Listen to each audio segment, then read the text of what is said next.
My name is Natalie Richardson, and I'm 28 years old. Standing outside these courthouse doors, clutching legal documents with trembling hands, I watch my wealthy parents step out of their luxury Mercedes with their high-powered attorney. My heart pounds as I adjust this borrowed suit, knowing that everything I've discovered about my family will change our lives forever. Through the glass doors, I can see Mother whisper something to Father, and they both roll their eyes dismissively. She thinks I'll embarrass myself today, that their money and connections will crush me like they always have. But what they don't know is that I have evidence they never expected me to find. Before we dive into this story, let me know in the comments where you're watching from. Hit that like button if you've ever felt underestimated by your own family, and don't forget to subscribe because what happens next will show you that sometimes the people who doubt you the most are about to witness your greatest triumph.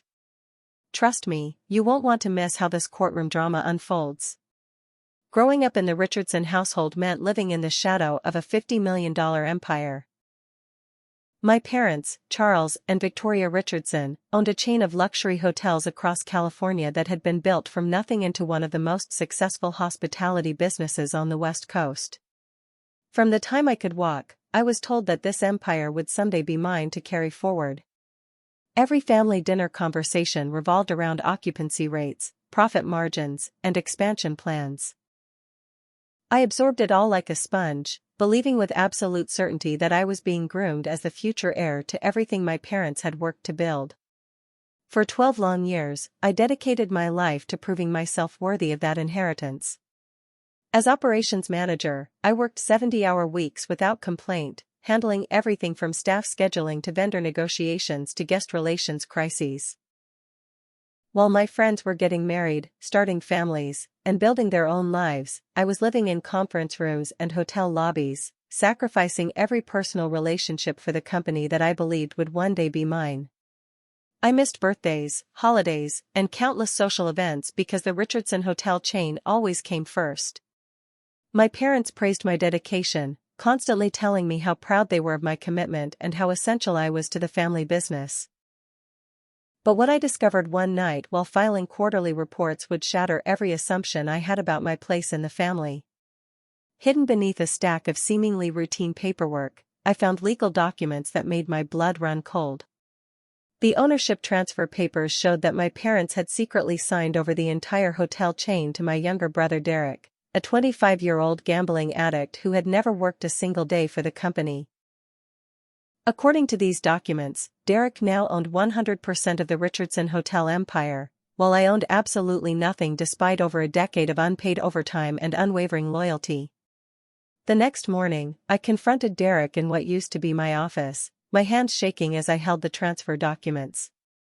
His reaction was even more devastating than discovering the betrayal itself. He leaned back in my chair, smirking with the kind of cruel satisfaction that only comes from watching someone's world collapse. "Did you seriously think Mom and Dad would leave the business to you?" He laughed, spinning around to face the window overlooking our flagship property. "You're just the hired help, Natalie. You always have been. The only difference is that now you know it." His words hit me like physical blows, each syllable designed to inflict maximum emotional damage. When I stormed into my parents' executive office demanding answers, their response was a masterclass in gaslighting and manipulation. Mother looked up from her mahogany desk with practiced innocence, claiming I had misunderstood my role in the company from the very beginning. "Darling, we never made you any promises about inheritance," she said in that condescending tone she reserved for people she considered beneath her social status. Father nodded gravely, adding that my expectations had been completely unrealistic and that perhaps I needed professional help to process my delusions about owning the family business. They threatened to fire me immediately if I caused any more trouble or spread lies about the family to other employees. Standing in that opulent office surrounded by awards and photographs celebrating decades of Richardson family success, I realized that every moment of praise, every expression of pride, every suggestion that I was irreplaceable had been an elaborate lie designed to keep me working for free while they planned to give everything to Derek. The devastation was complete, but as I walked out of their office that day, something inside me hardened into determination. If they thought I would simply disappear quietly, they were about to learn how wrong they could be.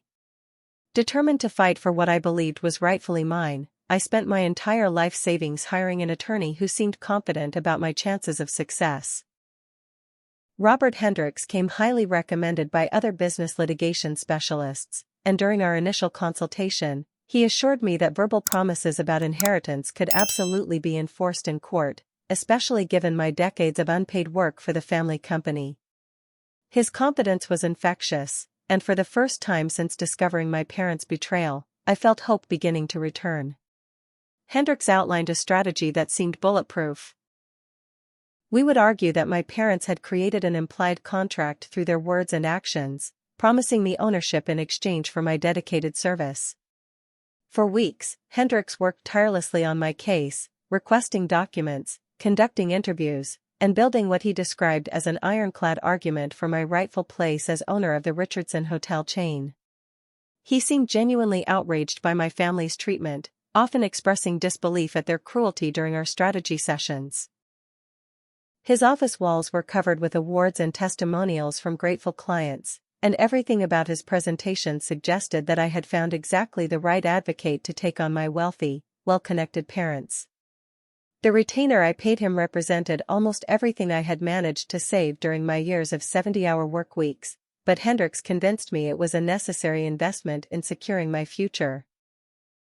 However, what I didn't know was that Hendricks was secretly working for my parents, feeding them every detail of our legal strategy while pretending to build my case. The setup was so elaborate that I never suspected anything until it was far too late to protect myself. During what I thought was a routine document signing session, Hendricks presented me with papers that he claimed would strengthen our position by formally documenting my role in the company. Trusting him completely, I signed without reading the fine print carefully enough to realize that these documents actually waived any rights I might have had to company ownership or compensation for my years of unpaid work. The truth about Hendricks' betrayal came to light in the most devastating way possible. I had returned to his office unexpectedly to drop off additional evidence when I overheard him on the phone with my father, casually discussing strategies for handling the Natalie problem once and for all. The conversation revealed that not only had Hendricks been reporting our every move to my parents, but that he had also been instrumental in creating the legal trap that I had willingly walked into. "Don't worry, Charles," I heard him say with the same reassuring tone he had used with me. "She signed away any claim she might have had. Your family is completely protected now." When I confronted Hendricks about his betrayal, his transformation from sympathetic advocate to hostile adversary was immediate and chilling. He refused to return any portion of my retainer, claiming that he had provided exactly the legal services that had been requested. When I threatened to report his unethical conduct to the State Bar Association, he calmly informed me that he would file a defamation lawsuit against me if I made any public accusations about his professional conduct. The man who had spent weeks expressing outrage at my family's treatment of me now looked at me with the same cold disdain that I had seen in my parents' eyes. The financial devastation was complete. Not only had I lost my life savings to a corrupt attorney, but my parents had also frozen my access to company accounts and changed the locks on what had been my office for over a decade. Security guards now escorted me from the property where I had spent most of my adult life, treating me like a criminal trespasser rather than the operations manager who had helped build the company's success. Standing in the parking lot with a cardboard box containing my few personal belongings, I felt the weight of complete defeat settling over me like a suffocating blanket. For weeks after this devastating betrayal, I could barely function. The combination of emotional trauma and financial ruin had left me questioning everything I thought I knew about family, loyalty, and justice. I spent entire days in my apartment, unable to eat or sleep, replaying every conversation with Hendricks and wondering how I could have been so completely fooled. The people I had trusted most in the world had conspired against me with surgical precision, leaving me with nothing but the bitter knowledge of how thoroughly I had been outmaneuvered by their money and connections. Just when I thought my situation couldn't possibly get worse, an unexpected lifeline appeared in the form of Elena Santos, a former company accountant who had been mysteriously fired 6 months earlier for what my parents had described as asking too many questions about company finances. Elena contacted me through a mutual acquaintance, explaining that she had been following the news of my legal troubles and believed she might have information that could help my case. Initially, I was suspicious of anyone offering assistance, having learned the hard way that trust could be weaponized against me by people with hidden agendas. Elena met me at a small coffee shop far from the downtown business district where Richardson Hotels maintained its corporate headquarters. She was a soft-spoken woman in her 40s with the kind of meticulous attention to detail that had made her an exceptional accountant before my parents decided she was asking too many inconvenient questions. What Elena told me during that first meeting changed everything I thought I knew about my family's business practices. She had discovered that my parents had been systematically embezzling money from the company's employee pension fund, stealing retirement savings from hundreds of workers who had trusted their financial future to Richardson Hotels. The evidence Elena presented was overwhelming and meticulously documented. She had kept copies of falsified financial records showing illegal money transfers, forged signatures on pension fund withdrawals, and elaborate accounting schemes designed to hide the theft from both employees and government auditors. According to her calculations, my parents had stolen over $8 million from their own workers over the past 5 years, money that should have been safely invested for people's retirements but had instead been funneled into personal accounts and luxury purchases for the Richardson family. Building trust with Elena took time, given how thoroughly I had been betrayed by everyone else in my life, but her evidence was too compelling to ignore. She showed me bank records, email communications, and internal memos that painted a picture of systematic financial fraud that went far beyond simply cutting me out of my inheritance. Elena revealed that she had also discovered evidence of bribes paid to city officials to secure building permits for hotel construction projects, violations of safety regulations that had been covered up through payments to inspectors, and tax evasion schemes that had allowed my parents to avoid paying millions in corporate taxes. As Elena and I worked together to organize her evidence into a coherent case, my parents launched their own counterattack designed to discredit both of us before we could expose their criminal activities. They hired a private investigator to follow me everywhere I went, documenting my meetings with Elena and building a file that they hoped would paint me as a disgruntled employee plotting revenge against an innocent family business. Simultaneously, they began spreading rumors throughout the local business community that I was suffering from mental health problems and had become delusional about my role in the company following my unfortunate breakdown. The intimidation tactics escalated quickly beyond mere surveillance and gossip. Derek, emboldened by his new status as company owner and eager to prove his loyalty to our parents, recruited several of his gambling buddies to vandalize my car and leave threatening messages on my voicemail. These weren't subtle hints but explicit warnings that I should drop my investigation and disappear quietly if I knew what was good for me. The messages described in graphic detail what would happen to people who caused problems for the Richardson family, making it clear that Derek and his associates were prepared to use violence if necessary to protect their interests. Despite the mounting pressure and escalating threats, Elena remained committed to exposing the truth about my parents' criminal activities. She connected me with an honest attorney who specialized in whistleblower protection and financial fraud cases, though she warned me that taking on a wealthy family with extensive political connections would be extremely difficult and potentially dangerous. The new attorney, unlike the corrupt Hendricks, insisted on transparency and kept me informed of every aspect of our legal strategy. However, he also made it clear that we would be fighting an uphill battle against opponents who had unlimited resources and no qualms about using every dirty trick available to silence their accusers. My parents' response to Elena's evidence and our new legal representation was swift, comprehensive, and utterly ruthless.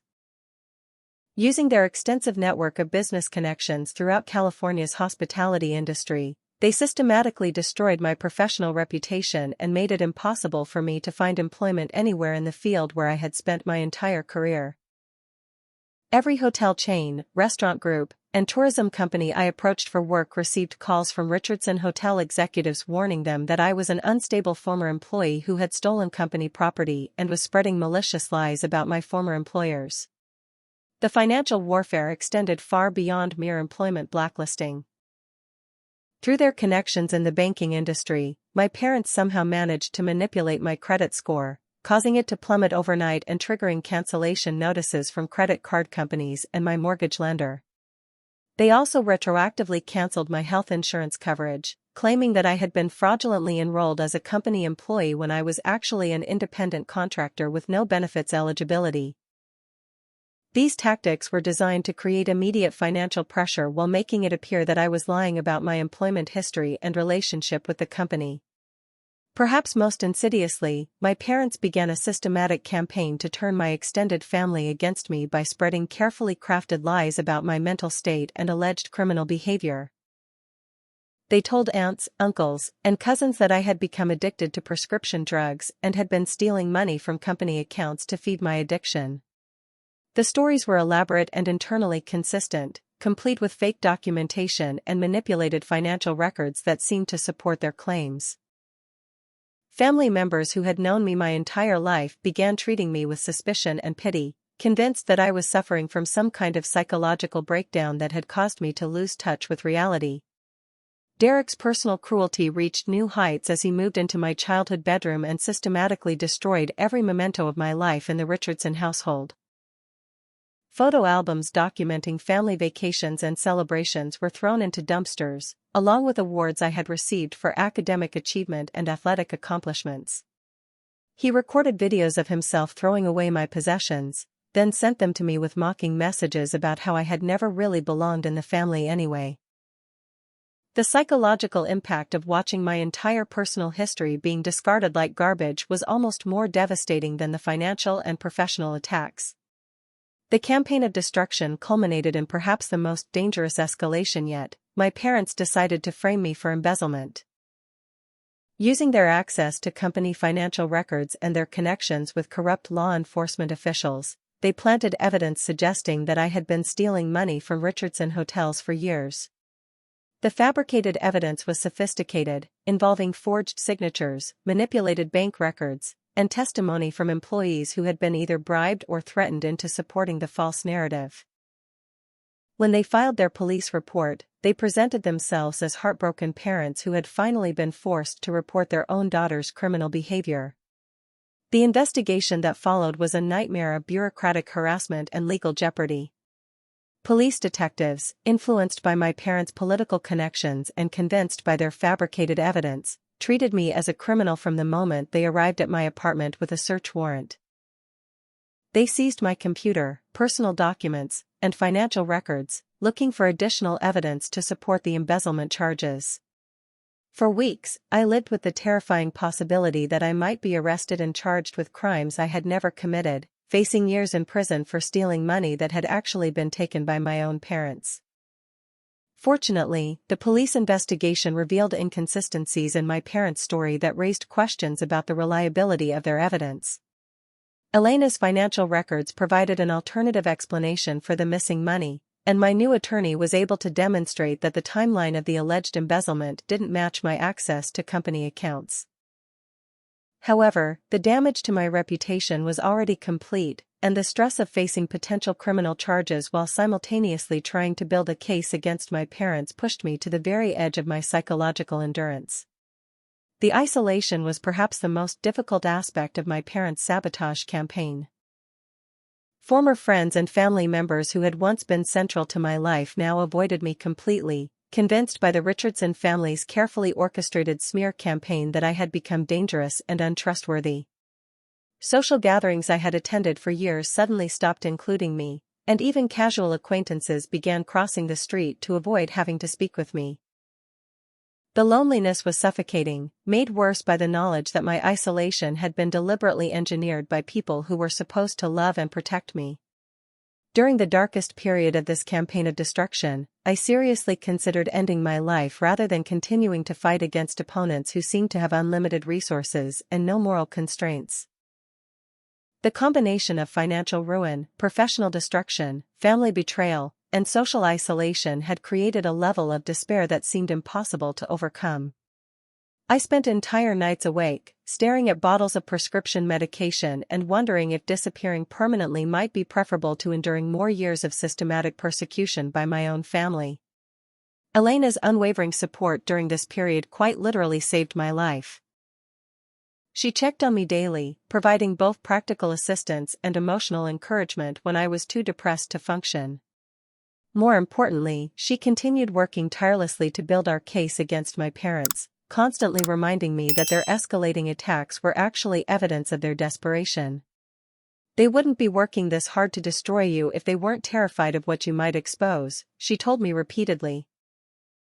Every lie they tell, every person they bribe, every threat they make just gives us more evidence of their corruption. We're closer to breaking this case than you think. Elena's relentless investigation into my parents' financial crimes began revealing a web of corruption that extended far beyond the pension fund theft we had initially discovered. Following complex money trails through shell corporations and offshore banking accounts, we uncovered evidence that my parents had been systematically hiding tens of millions of dollars from federal tax authorities for over a decade. The Richardson family's public image as successful but honest business owners was completely fraudulent, built on a foundation of tax evasion, money laundering, and financial fraud that would have made organized crime figures proud. The pension fund scandal turned out to be just one component of a much larger scheme to steal from their own employees. Elena's analysis revealed that my parents had been skimming money from payroll taxes, health insurance premiums, and workers' compensation funds, essentially stealing from hundreds of families who depended on Richardson hotels for their livelihood. The total amount of stolen money exceeded $15 million, representing the retirement savings, medical coverage, and financial security of people who had trusted their employer to handle their benefits honestly and legally. Our investigation also uncovered a pattern of corrupt partnerships with city and county officials that had allowed Richardson hotels to violate building codes and safety regulations with impunity. Elena found records of cash payments to building inspectors who overlooked fire safety violations, structural problems, and health code violations that could have endangered guests and employees. These bribes had allowed my parents to cut construction costs by millions of dollars while putting hundreds of people at risk in hotels that didn't meet basic safety standards. Perhaps most shocking was our discovery of the extent of Derek's gambling addiction and the lengths my parents had gone to cover his debts. Financial records showed that Derek owed over $2 million to various bookmakers and loan sharks, dangerous people who had been making increasingly violent threats against the entire Richardson family. Rather than forcing Derek to face the consequences of his addiction, my parents had been using stolen company money to pay off his creditors, essentially funding his continued gambling while stealing from their employees' retirement accounts. During this phase of our investigation, we gained an unexpected but crucial ally in Thomas Chen, a former business partner who had been cheated out of his investment in Richardson Hotels 15 years earlier. Thomas had spent years trying to recover the $3 million my parents had stolen from him through fraudulent contracts and forged documents, but their lawyers and political connections had always protected them from legal consequences. When he learned about our investigation, Thomas eagerly shared evidence he had been collecting for years, including audio recordings of conversations where my father explicitly admitted to various forms of fraud and tax evasion. The recordings Thomas provided were devastating evidence of my parents' criminal mindset and their complete lack of remorse for the lives they had destroyed. In one particularly damning conversation, my father bragged about manipulating city officials to approve hotel construction projects that violated environmental regulations and historic preservation laws. In another recording, my mother laughed about firing employees who asked questions about their missing pension contributions, joking that stupid people deserve whatever happens to them when they trust the wrong people with their money. However, as our evidence mounted and our case grew stronger, my parents began to realize that their usual tactics of intimidation and legal manipulation might not be sufficient to protect them this time. Their response was to escalate their campaign against me to levels of criminality that shocked even Elena and Thomas, who had witnessed decades of Richardson family corruption. They hired professional criminals to break into my apartment, stealing copies of evidence and leaving behind a threatening note that described in graphic detail what would happen to me if I continued my investigation. The break-in was clearly the work of professionals rather than random criminals. Nothing of obvious value was taken except for documents related to our case, and the intruders had somehow bypassed my building's security system without triggering any alarms. The threatening note was written in language that suggested familiarity with legal terminology and investigative procedures, indicating that my parents had hired people with experience in corporate espionage and witness intimidation. The message was clear. Drop the case immediately or face escalating violence that could ultimately result in my death. Despite the very real danger we now faced, the break-in actually strengthened our resolve to expose my parents' crimes rather than intimidating us into silence. Elena pointed out that hiring criminals to steal evidence and threaten witnesses was itself a serious federal crime that would add years to any eventual prison sentence my parents might face. Thomas agreed, noting that their desperation was making them sloppy and creating additional evidence of their criminal behavior that we could use against them in court. The decision to continue our investigation despite the physical danger required careful security planning and cooperation with law enforcement agencies that weren't compromised by Richardson family influence. We began working with federal investigators who specialized in financial crimes and had the resources to protect witnesses while building cases against wealthy defendants. However, this also meant that our timeline was no longer entirely under our control, as federal agencies had their own procedures and priorities that didn't always align with our desire for immediate justice. Armed with overwhelming evidence of financial fraud, tax evasion, and criminal conspiracy, my new attorney filed a comprehensive lawsuit that sent shockwaves through California's business community.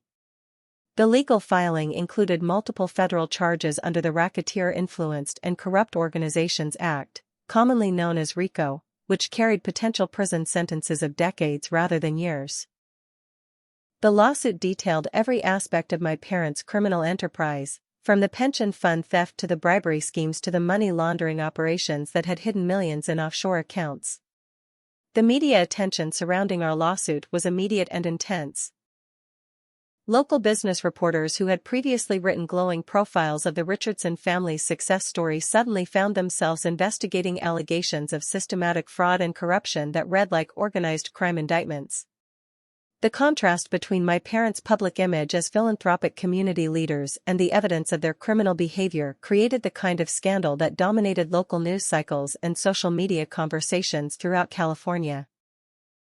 As news of the lawsuit spread, other Richardson Hotel employees began coming forward with their own evidence of wage theft, safety violations, and intimidation tactics they had experienced over the years. The floodgates opened as workers who had been afraid to speak out individually found courage in numbers and media attention. Their testimonies revealed a pattern of abuse that extended far beyond financial fraud to include sexual harassment, workplace discrimination, and deliberate exposure of employees to dangerous working conditions in hotels that didn't meet basic safety standards. The employee uprising created a public relations nightmare for my parents that their expensive legal team couldn't contain through their usual tactics of denial and counterattack.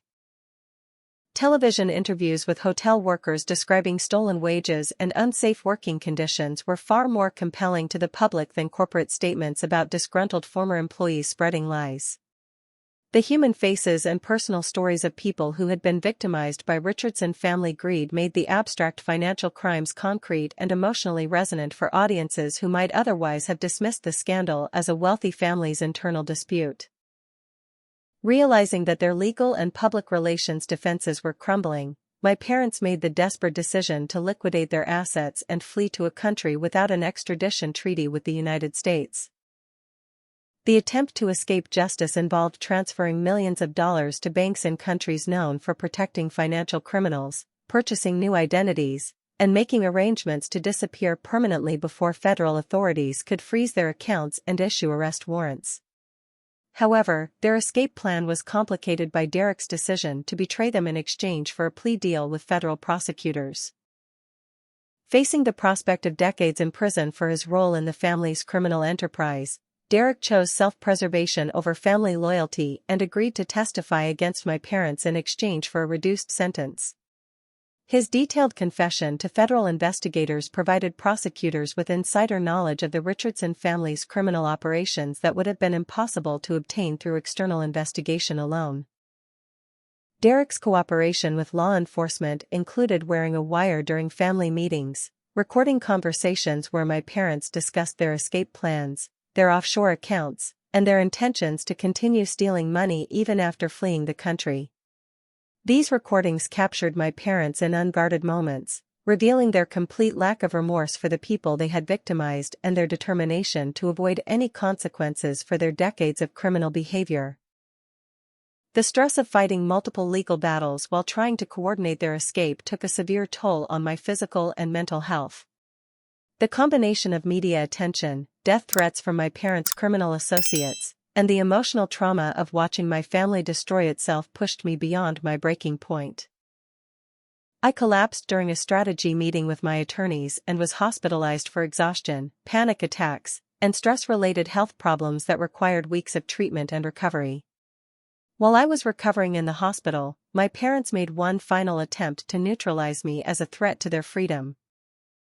They petitioned a court to have me involuntarily committed to a psychiatric facility, claiming that my allegations against them were evidence of a severe mental breakdown that made me a danger to myself and others. The petition was supported by fabricated medical records and testimony from doctors they had bribed to diagnose me with various psychological disorders despite never having examined me personally. The attempt to have me declared legally insane was perhaps the most personally devastating attack in a campaign that had already destroyed every other aspect of my life. Even knowing that their petition was based on lies and corruption, the possibility that I might be locked away in a mental institution while they escaped justice created a level of terror and helplessness that was almost impossible to endure. The irony of being declared mentally ill for exposing actual crimes while the real criminals portrayed themselves as victims was not lost on me, but it provided little comfort during the darkest period of my entire ordeal. The independent psychiatric evaluation that resulted from my parents' commitment petition became one of the turning points in our entire case. Dr. Patricia Williams, a respected forensic psychiatrist with no connections to the Richardson family, conducted a thorough examination and concluded that I was not only completely sane but demonstrated remarkable psychological resilience given the extraordinary stress I had endured. Her report documented the sophisticated gaslighting and emotional abuse my parents had inflicted over years, describing their commitment petition as an extension of their criminal harassment rather than legitimate concern for my well-being. Dr. Williams' evaluation also revealed the extent to which my parents had fabricated medical evidence to support their claims about my mental health. The supposed medical records they had submitted to the court contained diagnoses from doctors who had never treated me, descriptions of symptoms I had never exhibited, and treatment recommendations for conditions I didn't have. This fabrication of medical evidence constituted multiple felonies and provided federal prosecutors with additional charges to add to my parents' already lengthy list of criminal violations. Derek's complete confession to federal investigators proved to be far more comprehensive and damaging than even Elena and I had hoped. Over several weeks of debriefing sessions, he revealed decades of criminal activity that included bribery of judges and politicians, money laundering operations involving multiple shell corporations, and systematic fraud that had victimized hundreds of people beyond just Richardson Hotel employees. His detailed knowledge of offshore accounts, hidden assets, and criminal partnerships provided prosecutors with a roadmap to wealth my parents had accumulated through illegal activities. The most significant breakthrough in our case came when Elena discovered the original will that my grandfather had written before his death 20 years earlier. This document, which had been hidden in a safety deposit box my parents thought they had successfully concealed, clearly stated that I was supposed to inherit 60% ownership of Richardson Hotels, with Derek receiving only 20% and my parents retaining 20% for their lifetime. The will my parents had presented to probate court was a complete forgery, created years after my grandfather's death to steal my inheritance and give Derek control of the company.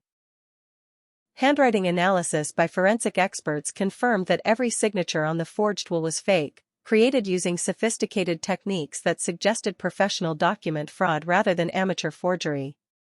The analysis also revealed that the paper and ink used in the forged will were manufactured years after my grandfather's death, making it impossible for the document to be authentic. This evidence transformed my case from a family dispute about verbal promises to a clear case of inheritance fraud that carried serious federal criminal penalties. As our evidence mounted and media coverage intensified, federal agents provided security protection for Elena, Thomas, Derek, and me while we prepared for trial. The threats against our safety had escalated from anonymous phone calls and vandalism to surveillance by professional criminals and explicit warnings that we would be killed if we testified against my parents. The FBI took these threats seriously, particularly given my parents' demonstrated willingness to hire criminals for witness intimidation and their access to millions of dollars that could fund extremely sophisticated attacks.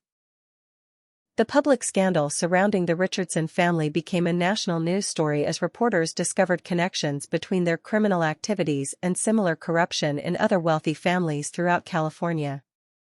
Investigative journalists found evidence that the bribes my parents had paid to city officials were part of a larger network of corruption involving multiple hotel chains, construction companies, and government agencies. The Richardson case became a symbol of systemic corruption in California's hospitality industry and sparked federal investigations into numerous other companies and officials. The collapse of Richardson Hotel's business was swift and complete once the full extent of the criminal allegations became public knowledge. Customers canceled reservations, corporate clients terminated contracts, and investors fled as the company's stock price crashed to virtually worthless levels. Hundreds of employees lost their jobs as hotels closed or were sold to competitors, creating a humanitarian crisis that attracted additional media attention and public outrage against my parents for the breadth of destruction their crimes had caused. Despite pressure from various sources to accept a settlement that would have allowed my parents to avoid prison time in exchange for financial restitution, I insisted that full criminal prosecution was the only acceptable outcome. Too many people had suffered because of Richardson family corruption, and anything less than complete justice would send a message that wealthy criminals could always buy their way out of consequences for their actions. Elena and Thomas supported my decision, recognizing that our case had become bigger than just my personal quest for justice and now represented a broader fight against the kind of systematic corruption that destroyed honest businesses and working families. The final weeks before trial were a whirlwind of witness preparation, evidence organization, and security briefings as federal prosecutors built what they described as one of the most comprehensive white-collar criminal cases in California history. The evidence filled multiple storage rooms and included financial records from dozens of banks, audio and video recordings, testimony from over 50 witnesses, and forensic analysis of thousands of documents. The scope of the case reflected not just the extent of my parents' criminal activities but also the determination of law enforcement to send a message that no amount of wealth or political connections could protect criminals from justice. The federal courthouse in downtown Los Angeles was surrounded by media vehicles and protesters on the first day of my parents' trial, creating a circus atmosphere that reflected the national attention our case had attracted. Security was unprecedented, with metal detectors, armed marshals, and bomb-sniffing dogs protecting a courtroom packed with reporters, victims, and curious spectators who had followed the Richardson family scandal through months of media coverage. As I walked through this gauntlet of cameras and shouted questions, I felt the weight of representing not just my own quest for justice but the hopes of hundreds of people who had been victimized by my family's crimes. My parents arrived at the courthouse in separate vehicles, flanked by their expensive legal team and projecting the same arrogance that had characterized their response to every aspect of this investigation. They were dressed in conservative business attire designed to present them as respectable members of society rather than accused criminals, and their body language conveyed confidence that their money and connections would ultimately protect them from serious consequences. As they passed through the crowd of protesters and reporters, they maintained the same dismissive attitude toward their accusers that they had shown throughout their criminal careers. The federal prosecutor's opening statement laid out 20 years of systematic criminal behavior in devastating detail, describing my parents' operation as a sophisticated criminal enterprise that had stolen millions from employees, evaded taxes, bribed officials, and destroyed the lives of anyone who threatened to expose their activities. Using charts, photographs, and audio recordings, the prosecution painted a picture of two people who had used their wealth and social status as weapons against working families and honest competitors who couldn't afford to fight back against their corruption. When I took the witness stand to testify about my family's treatment and the evidence Elena and I had discovered, the courtroom was completely silent except for the occasional sound of jurors shifting in their seats or reporters typing notes. Describing years of emotional manipulation, financial exploitation, and systematic betrayal while my parents sat just feet away was one of the most difficult experiences of my life, but also strangely liberating after years of being silenced by their threats and intimidation. I looked directly at them as I testified, watching their faces for any sign of remorse or recognition of the pain they had caused. Their reaction to my testimony was exactly what I had expected from people who had never shown genuine empathy for anyone they had victimized. My mother rolled her eyes and whispered comments to her attorney, treating my account of their crimes as an annoying inconvenience rather than serious allegations that could send them to prison for decades. My father maintained his characteristic expression of cold indifference, occasionally shaking his head as if my testimony were lies rather than documented facts supported by overwhelming evidence. Derek's testimony was even more damaging than the prosecution had hoped, as he provided intimate details of family meetings where criminal activities were planned and discussed with casual indifference to the people who would be harmed.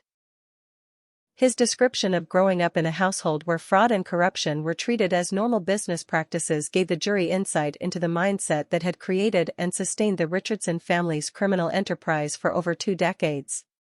Despite his cooperation with prosecutors, Derek showed genuine remorse for his role in the family's crimes and acknowledged the pain that their victims had endured. Elena's presentation of the financial evidence was a masterpiece of forensic accounting that made complex money laundering schemes comprehensible to jurors without financial backgrounds. Using clear charts and straightforward explanations, she traced the flow of stolen money from employee pension funds through shell corporations to offshore accounts, demonstrating the sophisticated planning and execution that had characterized my parents' criminal activities. Her testimony also revealed the human cost of these financial crimes, describing elderly employees who had lost their retirement savings and families who had been denied medical coverage because of Richardson family theft. Thomas's audio recordings of my father admitting to various crimes were played for the jury in a courtroom so quiet that every word was clearly audible. Hearing my father's voice casually discussing bribes, tax evasion, and plans to destroy anyone who threatened the family business was a shocking experience even for people who had followed the case closely. The recordings revealed a level of criminal sophistication and moral bankruptcy that contradicted the defense team's attempts to portray my parents as honest business owners who had been unfairly targeted by disgruntled family members. The defense team's strategy of attacking the credibility of prosecution witnesses and characterizing the case as a family dispute rather than a criminal conspiracy fell apart completely when confronted with the overwhelming evidence of fraud, theft, and corruption. Their attempts to portray me as a mentally unstable daughter seeking revenge against loving parents were undermined by Dr. Williams' psychiatric evaluation and the testimony of dozens of other victims who had no family connection to the Richardsons.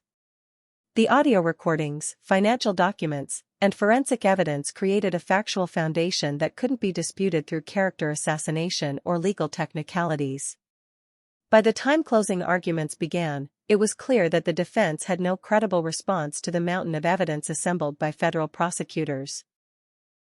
The jury's body language and attention during testimony had indicated their increasing shock and disgust at the scope of my parents' criminal activities, particularly their theft from employee pension funds and their attempts to have me committed to a psychiatric facility to silence my testimony. The case that my parents had expected to win through their superior legal resources and political connections had become a devastating expose of their criminal behavior. The jury deliberation lasted only 3 hours, and remarkably short time for a case involving such complex financial crimes and extensive evidence. When they returned to announce their verdict, the courtroom was packed beyond capacity with victims, reporters, and spectators who had followed the case for months.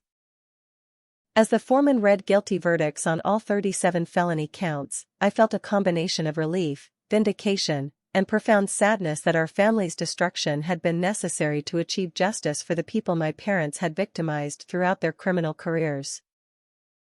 The sentencing hearing took place 6 weeks after the guilty verdicts, giving the judge time to review pre-sentence reports, victim impact statements, and arguments from both prosecution and defense about appropriate punishment for crimes that had destroyed hundreds of lives and stolen millions of dollars.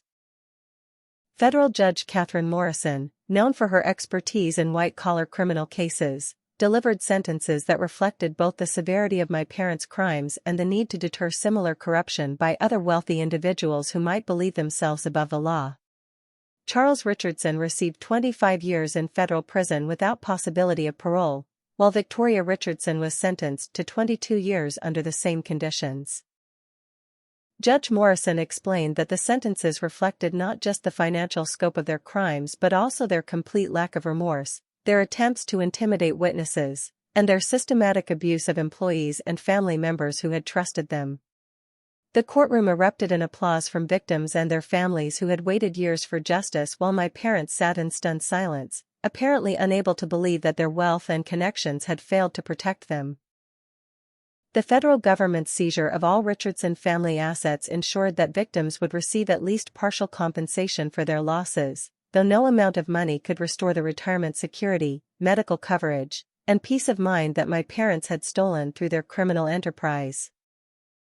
The liquidation of hotels, properties, investments, and offshore accounts generated over $40 million that was distributed among pension fund victims, defrauded employees, and other people who had been harmed by Richardson family crimes. Derek's cooperation with prosecutors earned him a reduced sentence of 8 years with eligibility for parole after 4 years, though Judge Morrison made it clear that his assistance didn't excuse his participation in crimes that had devastated innocent families. His testimony during the trial had been crucial in securing convictions against our parents, but his own addiction and criminal behavior had contributed to the family's destructive legacy. The judge recommended drug treatment and counseling as conditions of his eventual parole, recognizing that Derek's problems extended beyond criminal behavior to underlying addiction issues that had never been properly addressed. My personal recovery from years of psychological abuse and trauma required extensive therapy with specialists who understood the complex dynamics of family betrayal and criminal victimization. Working with Dr. Williams and other mental health professionals, I slowly learned to process the anger, grief, and confusion that had accumulated during my family's campaign of destruction. The therapeutic process helped me understand that my parents' treatment had been a reflection of their own moral failures rather than any deficiency on my part, though accepting that intellectual understanding emotionally took much longer.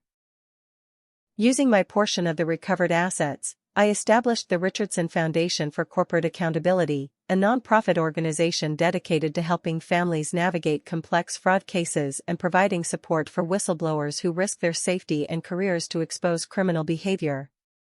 The foundation's work includes legal assistance, psychological counseling, financial support during investigations, and advocacy for stronger laws protecting people who report corporate crimes. Creating something positive from the wreckage of my family's criminal legacy gave me a sense of purpose that helped transform my personal trauma into meaningful social action. The Foundation's most rewarding work involves helping other families who have experienced similar betrayals and financial crimes, providing them with resources and expertise that can level the playing field against wealthy defendants with unlimited legal resources. Elena Santos became the Foundation's chief financial investigator, using her forensic accounting skills to expose corporate fraud and recover stolen assets for victims throughout California. Thomas Chin joined our board of directors, contributing his business experience and his own hard-won knowledge about fighting corruption in California's hospitality industry. Over the following years, the relationships I rebuilt with extended family members who had been manipulated by my parents' lies became a source of healing and renewed connection to positive family traditions that predated the Richardson criminal empire. Aunts, uncles, and cousins who had initially believed my parents' fabricated stories about my mental health and criminal behavior gradually came to understand how thoroughly they had been deceived. These reconciliations were often painful, as family members expressed guilt about their willingness to believe lies rather than supporting me during my darkest periods, but they also represented hope for rebuilding trust and love that my parents had tried to destroy. My professional growth following the trial led to opportunities one never could have imagined during my years of unpaid labor at Richardson Hotels. law enforcement agencies began consulting with me about investigating financial crimes involving family businesses, and I became a sought-after speaker at conferences about corporate fraud prevention and whistleblower protection. The expertise I had gained through necessity during my legal battle against my parents translated into a career that combined my business knowledge with my commitment to fighting corruption and protecting vulnerable people from powerful predators. The romantic relationship that developed with James Mitchell, a fellow advocate I met at a conference on corporate accountability, represented the kind of genuine partnership I had never experienced during my years of isolation and family conflict. James understood the psychological challenges of fighting corruption and supported my foundation work while building his own career in investigative journalism. Our relationship was built on shared values, mutual respect, and common purpose rather than the manipulation and exploitation that had characterized my family relationships. Speaking engagements across the country gave me opportunities to share my story with audiences who needed to hear that fighting injustice is possible even when the odds seem impossible and the personal costs are overwhelming. These presentations helped other people find courage to report fraud in their own workplaces and families, creating a ripple effect of accountability that extended far beyond my individual case. The positive feedback from audience members who were inspired to take action against corruption in their own lives proved that my family's destruction had served a larger purpose in encouraging systemic change. The deeper lesson that emerged from years of reflection and therapy was that integrity and truth are worth more than money, social status, or family approval when those things are built on lies and criminal behavior. Learning to value my own moral compass over external validation freed me from the need to seek approval from people whose values were fundamentally incompatible with basic human decency. This personal growth was perhaps the most important victory of my entire journey, as it represented internal freedom that no amount of external wealth or power could have provided. Looking toward the future, my work with the Richardson Foundation continues expanding to help more victims of corporate fraud while advocating for legal reforms that strengthen protections for whistleblowers and make it harder for wealthy criminals to escape consequences for their actions. Each family we help, each case we solve, and each corrupt individual we expose represents progress toward a more just society where people's wealth and connections cannot shield them from accountability for crimes against working families and honest businesses. My final reflection on this entire experience is that sometimes losing everything you thought you wanted is necessary to discover who you really are and what truly matters in life. The family, career, and inheritance I fought so hard to preserve were all built on foundations of corruption and exploitation that would have poisoned any happiness they might have brought. Losing those false foundations allowed me to build a life based on principles of justice, integrity, and genuine service to others who need protection from the kind of predators my parents had been. Have you ever had to choose between family loyalty and doing what's right? Drop a comment below and let me know your thoughts on standing up to corruption, even when it comes from people you love. If this story inspired you to think about accountability in your own life, please hit that like button and share this video with anyone who needs to hear that justice is possible even against overwhelming odds. Don't forget to subscribe for more stories about people who refuse to stay silent when faced with injustice. Thank you for watching, and remember that your voice matters when you witness wrongdoing. Stay strong, keep fighting for what's right, and never let anyone convince you that wealth and power are more important than truth and integrity.